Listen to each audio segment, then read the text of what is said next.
Assalamualaikum warahmatullahi wabarakatuh. Innal hamdalillah nahmaduhu wa nasta'inuhu wa nastaghfiruh wa na'udzu billahi min shururi anfusina wa min sayyiati a'malina. May yahdihillahu fala mudilla lahu wa may yudlil fala hadiya lahu. Asyhadu an la ilaha illallah wahdahu la syarika lahu wa asyhadu anna Muhammadan abduhu wa rasuluh. Ya ayyuhalladzina amanu taqullaha haqqa tuqatih wa la tamutunna illa wa antum muslimun.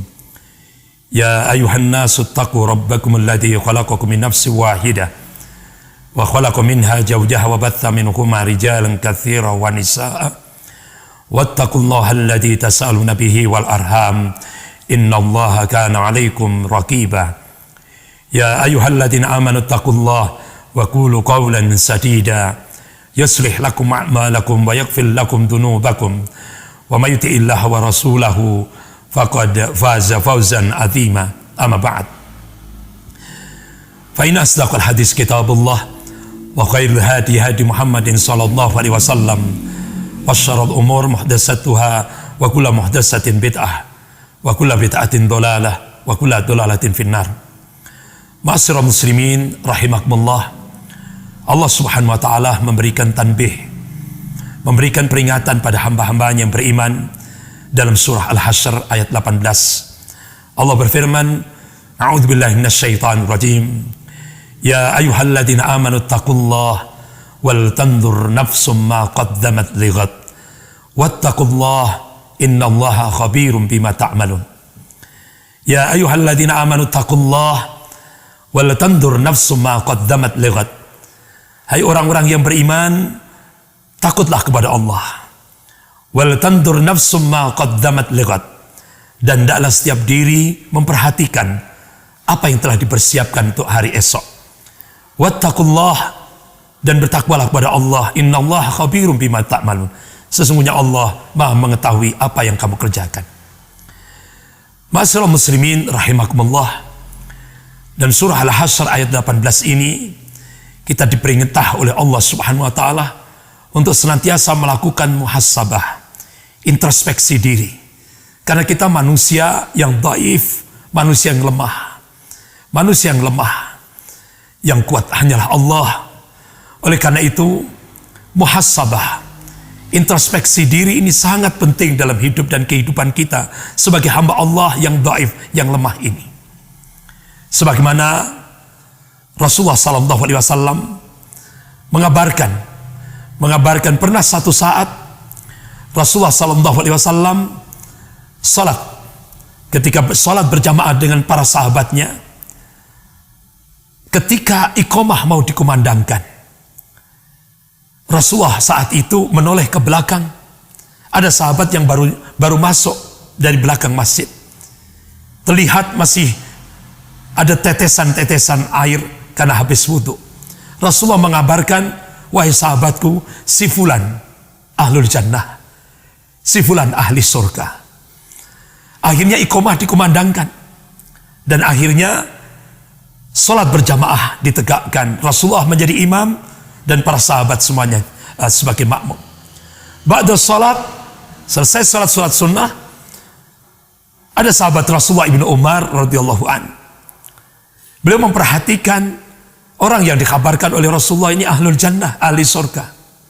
Akhirnya, singkat cerita, Ibnu Umar diberi izin oleh sahabat yang dikabarkan oleh Rasulullah ahlul jannah ini, diberi izin untuk menginap di rumahnya. Saat itulah Ibnu Umar memperhatikan.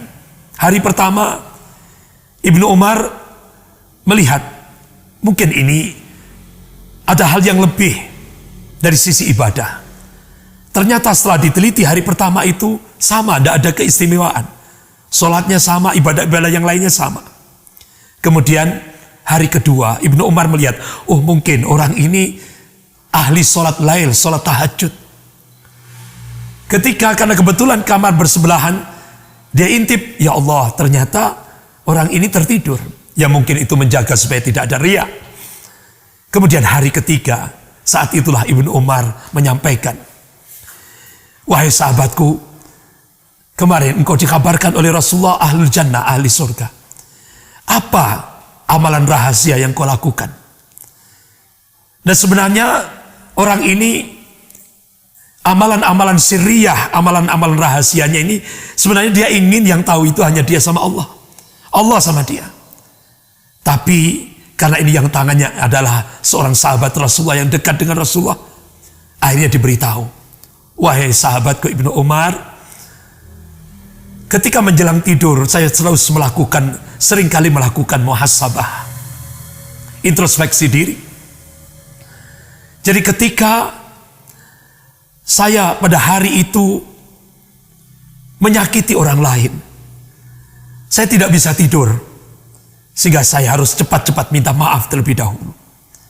Begitu juga ketika saya disakiti oleh orang lain, saya tidak bisa tidur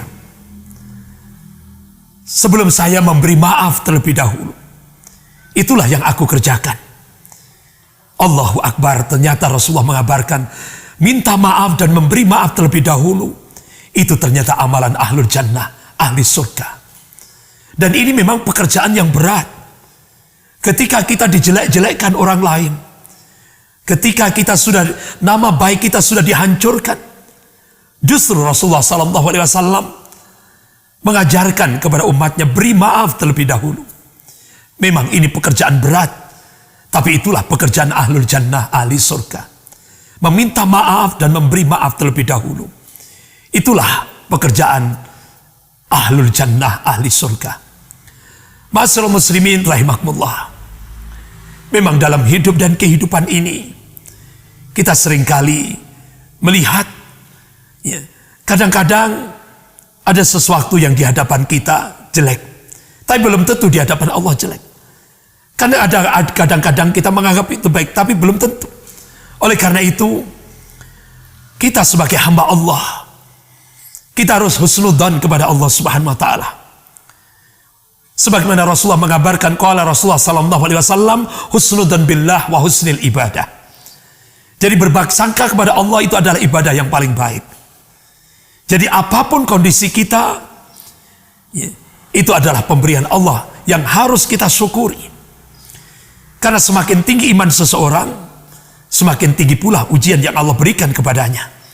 Oleh karena itu selama kita husnudzan kepada Allah, baik sangka kepada Allah, insya Allah Rasulullah mengabarkan itu adalah ibadah yang paling baik.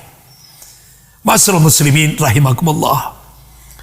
Rasulullah Subhanahu wa taala seringkali mengingatkan pada kita hambanya yang beriman ini. Ad-dunya laibun.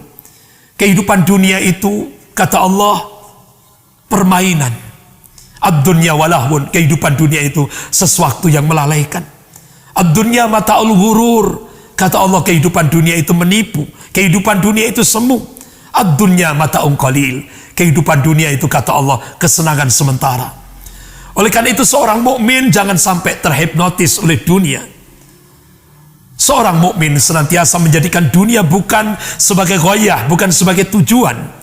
Tapi seorang mukmin menjadikan dunia sebagai jembatan untuk membangun tempat tinggalnya yang hakiki, untuk membangun tempat hidupnya yang hakiki, yaitu kehidupan akhirat. Oleh karena itu, ma'asyiral muslimin rahimakumullah, marilah kita condongkan niat kita, motivasi kita untuk Allah, untuk akhirat.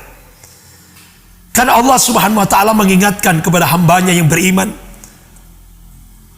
sebagaimana dalam surah Al-Hajj ayat 47, Allah berfirman, a'udzubillahi minasyaitonir rajim, wa inna yawman 'inda rabbika alfi sanatin mimma ta'uddun. Allah mengabarkan satu hari di sisi Tuhanmu itu sama dengan 1000 tahun menurut perhitungan kalian. Jadi Allah mengabarkan perbandingan antara akhirat dan dunia 1:1000. Ma'asyiral muslimin rahimakumullah. Bahkan Allah kabarkan, walal akhirah akbaru darajatin wa akbaru tafdila. Kehidupan akhirat itu lebih tinggi tingkatannya dan lebih akbar, lebih besar fadilahnya, lebih besar keutamaannya.